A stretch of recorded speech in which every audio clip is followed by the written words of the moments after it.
The Hague, relatives of those killed in the MH17 air disaster have called for greater respect for victims' remains after a new discovery of bones.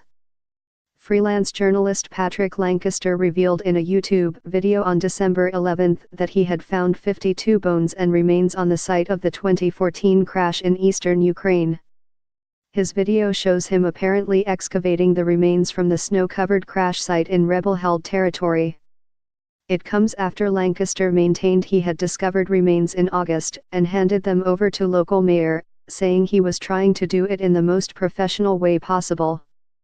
And in January, Dutch police seized possible human remains from a Dutch journalist which he said he found on the site.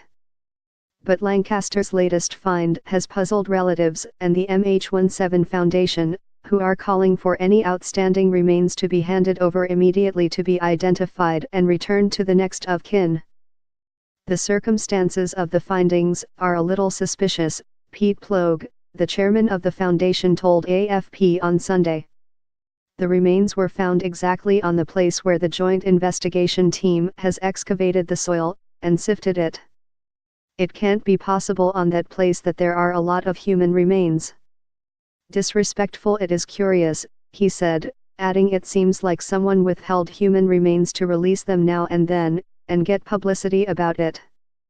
Malaysia Airlines flight MH17 from Amsterdam to Kuala Lumpur was shot down in July 2014 over war-torn Ukraine, killing all 298 people on board, most of them Dutch.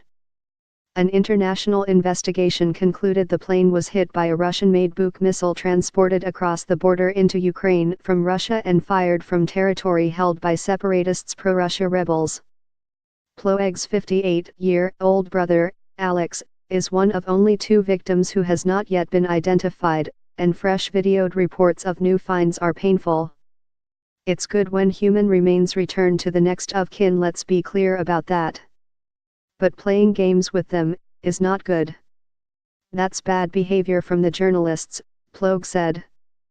It's disrespectful to the victims and very difficult to see for the next of kin, he added, calling for anyone with remains to please handle them with respect and hand them to the authorities and don't use any publicity. Lancaster did not immediately reply to an AFP request for comment. Alex Ploeg died alongside his wife, Edith, and 18-year-old son Robert. His 2 daughters had not joined them on the holiday trip, and survived.